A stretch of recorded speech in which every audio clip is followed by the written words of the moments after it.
నమస్తే welcome to mega 9 TV.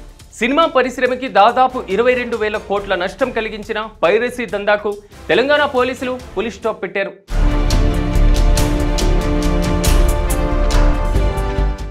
ఎట్టకేలకు పట్టుకోవడం అసాధ్యం అనుకున్నటువంటి ఐబొమ్మ నిర్వాహకుడు ఇమ్మడి రవిని అరెస్టు చేశారు.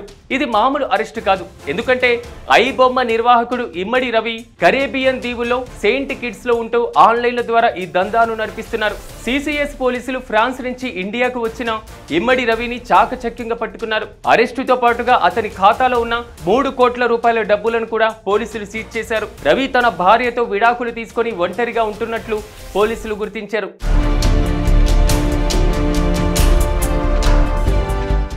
పైరసీ ముఠాను పట్టుకోవడం అసాధ్యం కాదు అని మన Hyderabad police commissioner CV Anand September 30నే గట్టిగా చెప్పారు.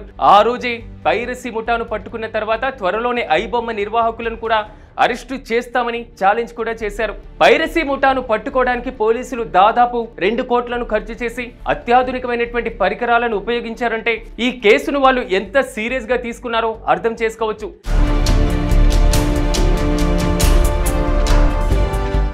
నిజంగా ఇది సినిమా పరిశ్రమకి ఒక బిగ్ రిలీఫ్ గా చెప్పుకోవాలి. పోలీసులు ఈ పైరసీ ముఠా వల్ల తెలుగుతో పాటుగా పలు భాషల్లోని సినిమాలు పైరసీ అయ్యాయని, పరిశ్రమకు 22,000 కోట్ల రూపాయల భారీ నష్టం వాటిల్లిందని అంచనా వేశారు. దేశంలో అతి పెద్ద మూవీ పైరసీ ముఠాలోని 6గురిని తెలంగాణ సైబర్ క్రైమ్ పోలీసులు అరెస్టు చేశారు. ఆ కేసు ఛేదించిన కొన్ని రోజుల్లోనే ఇప్పుడు ఐబొమ్మ నిర్వాహకుడిని కూడా పట్టుకున్నారు.